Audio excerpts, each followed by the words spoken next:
Hi, fifth grade. Today we're going to be reading chapter 12 of the circuit, and this is the final chapter of the book. You should be on page 113, and let's get started. For days when I got home from school, I found Papa lying flat and complaining about not being able to pick cotton because his back was killing him. He often talked about leaving Cocordan and going back to Santa Maria, but he kept changing his mind, hoping to get better. He constantly worried that we would not have enough money saved at the end of the cotton season to carry us over the winter months. It was already the end of December, and Roberto, my older brother, was the only one working. Mama stayed home to take care of Papa, Rhoda, and Ruben. My other two younger brothers, Torito and Trampita, went to school with me, and on weekends when it did not rain, we went to work with Roberto. The only cotton left for us to harvest was la bola, the leftovers from the first picking, which paid 1.5 cents a pound.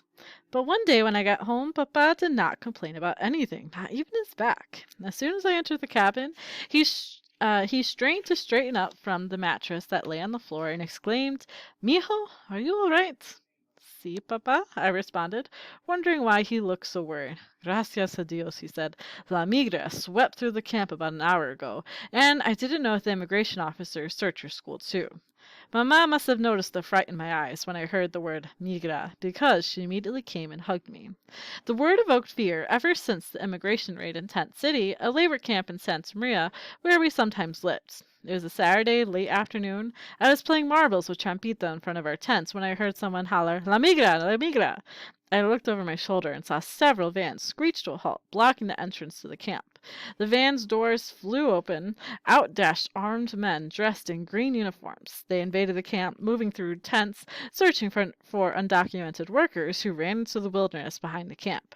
Trying to escape, many like Dona Maria, la curandera, were caught, herded, and hauled away in the border patrol vehicles. A few managed to get away. We were lucky. Mamma and Roberto had gone to town to buy groceries.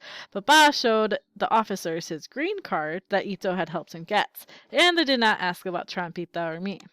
When Roberto came home from work that evening, Papa and Mamma were relieved to see him. "You didn't see La Migra?" Papa asked. "It came to our camp but missed us," Mamma said, rubbing her hands together. "It didn't come to the fields," Roberto responded. "So you didn't go out with La Migra," Papa said jokingly, trying to ease the tension. Roberto went along with Papa's joke. "No, Papa, she's not my type," he answered. We all laughed nervously. When Papa stopped laughing and bit his lower lip, I knew what was coming. "You have to be careful," he warned us, waving his index finger at Roberto and me. "You can't tell a soul you were born in Mexico. You can't trust anyone, not even your best friends. If they knew, they could turn you in."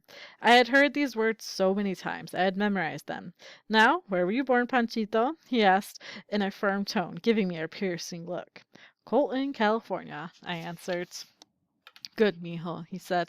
Roberto then handed Papa the money he had earned that day. Papa clenched his fists, looked away toward the wall, and said, "I'm useless. I can't work. I can't feed my family. I can't even protect you from La Migra." "Don't say that, Papa," Roberto answered. "You know that's not so." Papa glanced at Roberto, lowered his eyes, and asked me to bring him the small silver metal box where he kept our savings. When I brought it, he sat up slightly, opened it, and counted the money inside.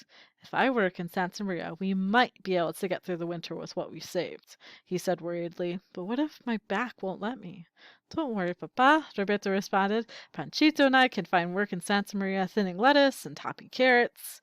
Seeing this as a chance to persuade my father to leave Cocordan, and knowing I was anxious to return to Santa Maria, Mamma winked at me and said to Papa, "Roberto was right, viejo. Let's leave. Besides, the immigration may come around again. It's safer living in Santa Maria." After a long pause, Papa finally said, "You're right. We'll go back to Bonetti Ranch tomorrow morning." Like swallows returning to Capistrano, we would return to our nest. Bonetti Ranch in Santa Maria every year after the cotton season was over in Cocordan. The ranch became our temporary home. We had lived there in barracks 8 months out of the year, from January through August. Ever since Tent City, the farm labor camp had been torn down. The ranch was located on East Main Street, but had no address. Most of the residents were Mexican field laborers who were American citizens or had immigrant visas like Papa. But this made the ranch relatively safe from Border Patrol raids. I was so excited about going back to Bonetti Ranch that I was the first one up the following morning. After we packed our belongings and loaded them in the car, we headed south to Santa Maria. I could hardly contain myself. Roberto and Trampito were excited too. Imagine this was how kids felt when they talked about going away on vacation. Papa could not drive because of his back pain, so Roberto drove. The trip took about 5 hours, but it seemed like 5 days to me. Sitting in the back seat, I opened the window and stuck my head out, looking for road signs saying Santa Maria. Can't you go faster? I asked impatiently, poking Roberto in the back. Sure, if you want to get us a ticket, he responded. That's all we need, Papa said, chuckling. If that happens, we might just as well turn ourselves into La Migra. I immediately closed the window and sat back without saying a word.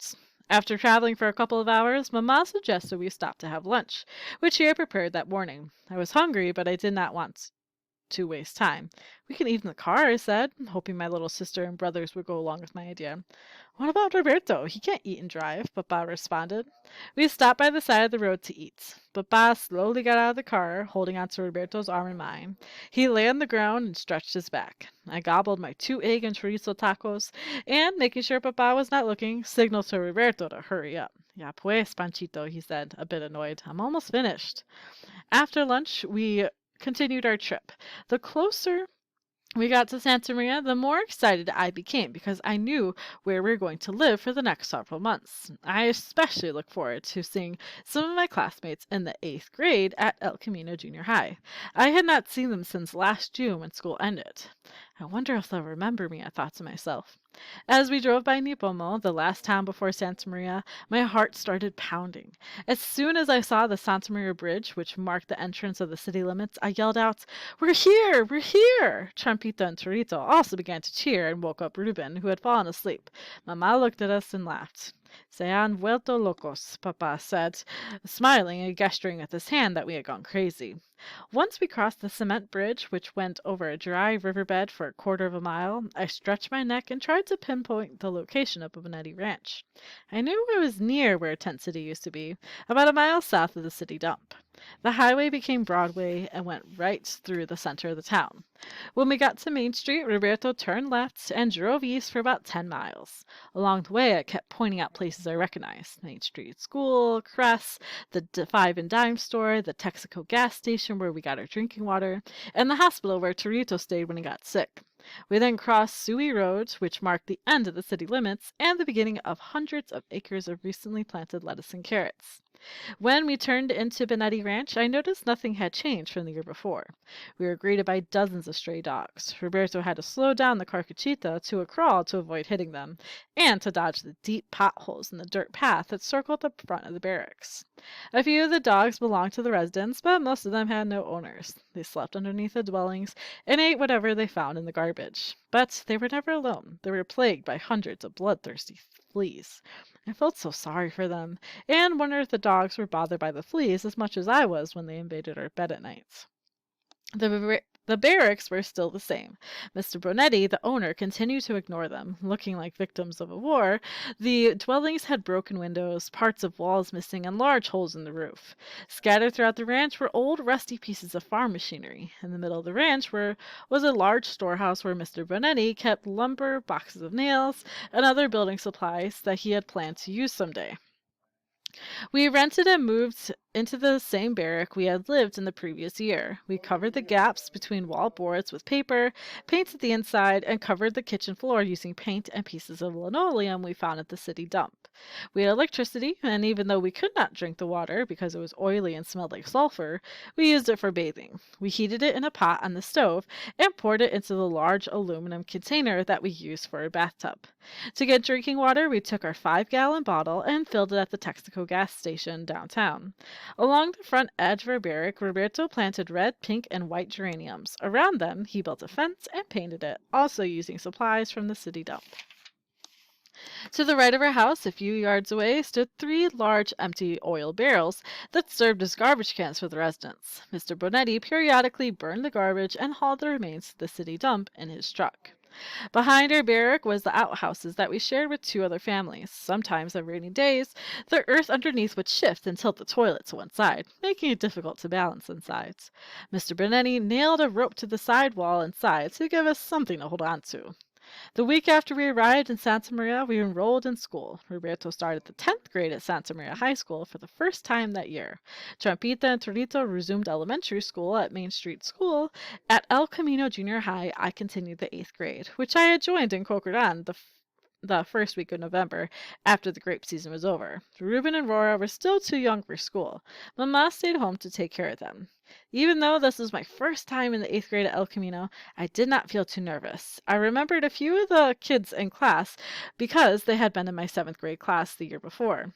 Some I hardly recognized. They had grown taller, especially the boys. I had stayed the same, 4 feet 11 inches. I was one of the smallest kids in the school.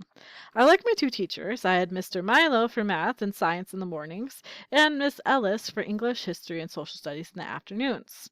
In history, we concentrated on U.S. government and the Constitution. I enjoyed Mr. Milo's class the most because I did better in math than in English. Every Thursday, Mr. Milo gave us a math quiz, and the following day, he arranged our desks according to how well we did on the test. The student with the highest score had the honor of sitting in the front seat's first row. Sharon Ito, the daughter of the Japanese sharecropper for whom we picked strawberries during the summer, and I alternated taking the first seats. Although she sat in them more often than I did, I was glad we did not have the same seating arrangement for English. As days went by, Papa's back did not get any better, and neither did his move. Mama, Roberto, and I took turns massaging him with Vicks Vapor Rub. When he was not complaining about not being able to work, he lay in bed motionless with an empty look in his eyes. He took a lot of aspirins, ate very little, and hardly slept during the nights. During the day, when he was exhausted, he took short naps. Early one evening, when Papa had dozed off, Mama took Roberto and me aside. "I don't think your papa can work in the fields anymore," she said, rubbing her hands on her apron. "What are we going to do?" After a long pause, Roberto answered, "I've been thinking about getting a job in town. I'm tired of working in the fields." "Yes, a job that's year-round," Mama said. "That's a good idea," I said enthusiastically. "Then we won't have to move to Fresno again." "Maybe Mr. Sims can help me," Roberto said. "Who's Mr. Sims?" Mama asked. "He's the principal of Main Street School," I answered. "Remember, he gave me a green jacket?" Trying to help her memory, Roberto added, "He also bought me a pair of shoes when he saw mine were worn out. I was in the 6th grade." "Ah, sí, es muy buena gente," Mama said, finally recalling who he was. Mr. Sims agreed to help Roberto find a part-time job in town. He told my brother he would let him know when he found something. Meanwhile, Roberto and I continued working, thinning lettuce and topping carrots. After school and on Saturdays and Sundays, several days later, Mr. Sims told Roberto that he had found a job for him. He set up an appointment for my brother to see the owner of the Buster Brown shoe store on Broadway that Saturday afternoon. Roberto, Mama, and I were very excited. Early Saturday morning, Roberto and I headed for work thinning lettuce. As he drove, Roberto could not stop talking about his new job at the shoe store. His appointment that afternoon seemed a long time away. To make the hours in the field go by faster, we decided to challenge ourselves. We marked a spot in a rows, about a third of the way in, to see if we could reach it without straightening up. "Ready? Go!" Roberto said. I stooped over and began thinning with my 6-inch hoe. After about 20 minutes without rest, I could no longer stand the pain in my back. I dropped to my knees and continued thinning without stopping. As soon as I reached the marked spot, I fell over. Roberto did too. "We did it," I said, out of breath, "but my back is killing me." To ease the pain, I lay flat on my stomach in the furrow, and Roberto pressed down on my back with his hands. I felt relief as my spine cracked. "I'm getting old, Panchito. Let's rest," Roberto said, laughing. I chuckled between moans. Roberto lay on his stomach next to me. I turned over on my back and looked up at the gray sky. The dark clouds threatened to rain. "Tired of moving every year," Roberto said, picking up small dirt clods and tossing them. "Me too," I said. Then, following a moving cloud with my eyes, I said, "Do you ever wonder what we'll be doing 10 or 20 years from now? Or where we'll be living?" Looking around to make sure no one was listening, Roberto whispered, "If we don't get deported, then," he added confidently. "And Santa Maria, of course. I can't imagine living anywhere else. What about you?" Recalling the different labor camps we lived in, I answered, "I don't want to live in Selma, Visalia, Bakersfield, or Corcoran." After thinking about it for a while, I said, "I like Santa Maria, so if you decide to live here forever, I will too." Right after lunch, Roberto left work to clean up and keep his appointments. I continued working and thinking about Roberto's new job. Every few minutes, I straightened up to give my back a rest. This is our chance to stay in Santa Maria all year and not move to Fresno to pick grapes and miss school, I said to myself. The more I thought about the idea, the more excited I became. Perhaps Roberto will get me a job at the shoe store too, I thought. How about that, Buster Brown? I said out loud, flipping the hoe in the air and catching it by the handle. Just as I finished my row, it started to rain. I ran for cover under a pepper tree and waited for Roberto. When he returned to pick me up, his mood was darker than the sky. What's the matter? I asked. You didn't get the job? Roberto shook his head. No, I got the job, he said, but not working at the store. Doing what, then? I asked impatiently. Cutting his lawn. Once a week, Roberto answered sadly. His lips quivered. Oh, no, I exclaimed, throwing my hoe on the ground in anger. Roberto cleared his throat, wiped his eyes with his shirt sleeve, and said, I'm going to see Mr. Sims after school on Monday. Maybe he can suggest something else? He picked up my hoe, handed it to me. Don't lose faith, Panchito, he said, putting his arms around me. Things will work out. Monday morning, my mind was not in school. I kept worrying about Papa and thinking about Roberto. I hope he gets a job, I thought. But what if he doesn't? No, he will, I said to myself. To make things worse, that afternoon Miss Ellis gave our class an assignment I was not expecting. I am passing out an important part of the Declaration of Independence that I want you to memorize, she said, counting the number of sheets to hand out in each row. Her announcement evoked a series of moans and groans from the class. Now, there is no need for that, she said, smiling. The part I want you to know by heart is very short. Once everyone had the sheet of paper, she read the first few lines to the class. We hold these truths to be self-evident, that all men are created equal, that they are endowed by the Creator with certain inalienable rights, that among these are life, liberty, and the pursuit of happiness, that to secure these rights, governments are instituted among men, deriving their just powers from the consent of the governed. You see, it's not difficult. You can recite it to me independently or for extra credit in front of the class. We were to let her know our preferences the following week. For me, there was only one choice, to recite it to her privately. I did not want to get in front of the class and risk being laughed at because of my Mexican pronunciation. I knew I had a thick accent, not because I heard it myself, but because kids sometimes made fun of me when I spoke English. I could not take a chance of this happening in front of the whole class, even though I wanted to get the extra credit. That afternoon after school, I took the bus home. On the way, I tried to memorize the lines of the Declaration of Independence, but I had trouble concentrating. I kept wondering what Mr. Sims told Roberto. When I got home and saw the carcachita, I knew Roberto was already there. I rushed in. Papa, Mama, and Roberto were sitting at the kitchen table. What happened? Tell me, I said excitedly. What do you think? Roberto asked, trying to conceal a smile. I glanced at Papa and Mama. They were beaming. You got a job? I cried out. Yes, Mr. Sims offered me the janitorial job at Main Street School, he answered, grinning from ear to ear.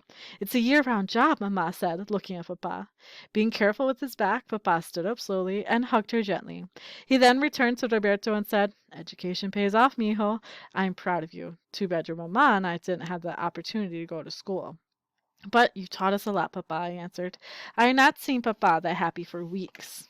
After supper, I sat at the table to do my homework. I was so excited about Roberto's new job that it was difficult to focus, but I was determined to memorize the lines from the Declaration of Independence and recite them perfectly without forgetting a single word. I took the text and broke it down line by line. I looked up in the dictionary the words I didn't know: self-evidence, endowed, inalienable, and pursuits. I added them to the list of English words I kept in my new black pocket notepads. I had gotten in the habit of writing down a different English word and its definition every day and memorizing it. After I looked up the meaning of the words, I wrote the entire text in my notepad in tiny letters. We hold these truths to be self-evident that all men are created equal.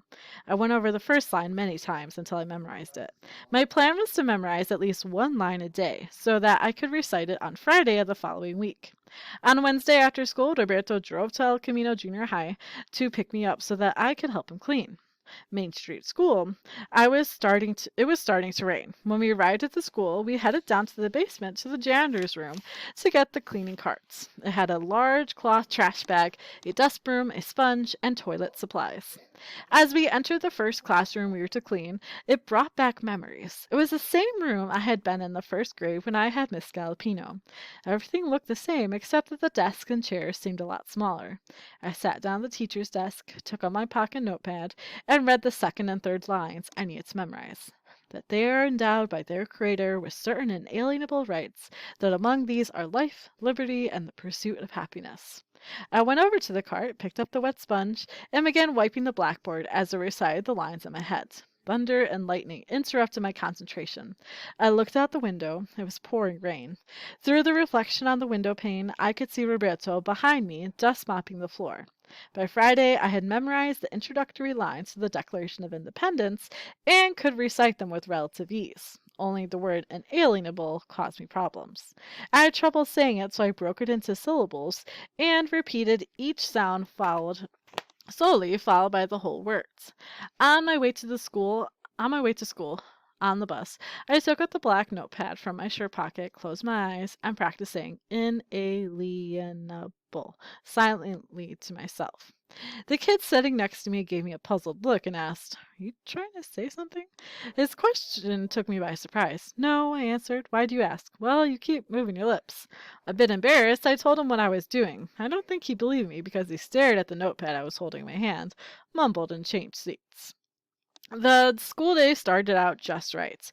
In the morning, Mr. Milo returned the math exams to the class and asked us to rearrange our desks according to our scores. I sat in the front seat in the first row. This was definitely a good sign. I even looked forward to my recitation in Miss Ellis's class that afternoon. At 1 o'clock, right after lunch, I was the first one in Miss Ellis's classroom. I sat at my desk and went over the recitation in my head one last time. We hold these truths to be self-evident that all men are created equal, that they are endowed by the Creator with certain inalienable rights, that among these are life, liberty, and the pursuit of happiness. I checked the text in my notepad to make sure I had not forgotten anything. It was perfect. Feeling confident, I placed the notepad inside the desk and waited for the class to start. After the bell rang and everyone was seated, Miss Ellis began to take roll. She was interrupted by a knock at the door. When she opened it, I could see Mr. Bonetti, the principal, and a man standing behind him. The instant I saw the green uniform, I panicked. I wanted to run, but my legs would not move. I began to tremble and could feel my heart pounding against my chest, as though I wanted to escape too. Miss Ellis and the immigration officer walked up to me. Putting her right hand on my shoulder and looking up at the officer, she said sadly, "This is him." My eyes clouded. I stood up and followed the immigration officer out of the classroom and into his car marked Border Patrol. I sat in the front seat as the officer drove down Broadway to Santa Maria High School to pick up Roberto. And that is the end of Circuits.